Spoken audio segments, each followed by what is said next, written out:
जय हिंद दोस्तों, happy 75th independence day 2021।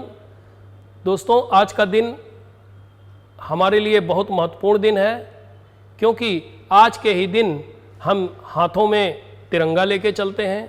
आज के दिन का एहसास क्या होता है, ये सर्वप्रथम बचपन में ही प्रतीत होता है। तो आज मैं आपको देश से संबंधित कुछ बातें बताने जा रहा हूं। दोस्तों, ये जो मैं झंडा हाथ में लेके चलता हूं या बच्चे झंडा लेके हाथ में चलते हैं, जिसको हम तिरंगा कहते हैं। तिरंगा एक ऐसा शब्द है जिसका मन में एहसास होने मात्र से अजीब सा रोमांच, असीमित प्रेम का अनुभव, जिसको हम शब्दों में व्यक्त नहीं कर सकते हैं। देश के प्रति श्रद्धा और स्वयं का शरीर अजीब सा ऊर्जावान हो जाता है। आपको याद होगा बचपन में जब हम स्कूल जाते थे, झंडा लेके जाते थे, उस दिन कितनी खुशी मिलती थी और इतने ऊर्जावान होकर हम घर से बाहर निकलते थे कि आज हम झंडा फहराने जा रहे हैं। एक स्वतंत्रता का अनुभव शरीर में महसूस करने लगते थे। स्वतंत्रता सेनानियों के बलिदान की कहानियाँ हमें अनायास ही याद आने लगती थीं, जिसके कारण हमें आज़ादी प्राप्त हुई और हम सभी एक स्वतंत्र देश में आज उन्हीं के कारण सांस ले रहे हैं। दोस्तों,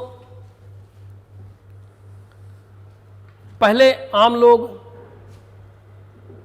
या इन जनरल बात करें तो गिने चुने राष्ट्रीय त्योहारों को छोड़कर सार्वजनिक रूप से तिरंगा नहीं फहरा सकते थे।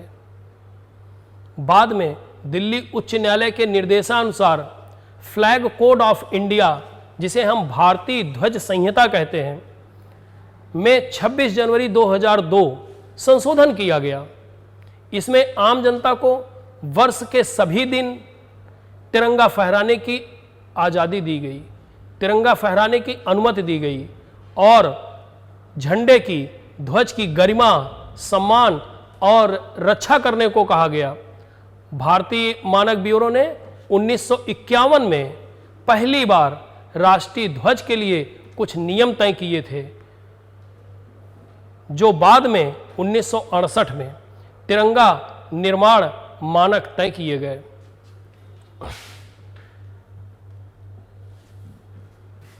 हमारी जिंदगी में तिरंगे के 3 रंगों का महत्व है। इसका नाम ही तिरंगा इसलिए पड़ा है क्योंकि इसमें 3 रंग होते हैं। तिरंगे की ऊपरी पट्टी में केसरिया रंग है, जो देश की शक्ति और साहस को दर्शाता है। बीच में स्थित सफेद पट्टी शांति का प्रतीक, धर्म चक्र का प्रतीक माना जाता है। और सबसे नीचे झंडे में जो हरी पट्टी होती है, वो फर्टिलिटी, उर्वरकता, वृद्धि, ग्रोथ और भूमि की पवित्रता को दर्शाते हैं।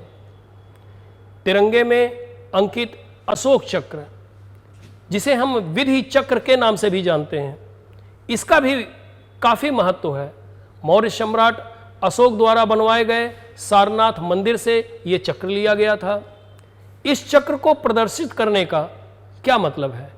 ये चक्र प्रदर्शित करता है कि जीवन गतिशील है। जिस प्रकार से एक चक्र लगातार मूवमेंट करता रहता है, उसी तरह की हमारा जीवन भी एक गतिशील है और हमें रुकना नहीं चाहिए। हमें सदैव आगे बढ़ने के बारे में सोचना चाहिए, क्योंकि अगर हम रुक गए तो इसका मतलब हम खत्म हो गए।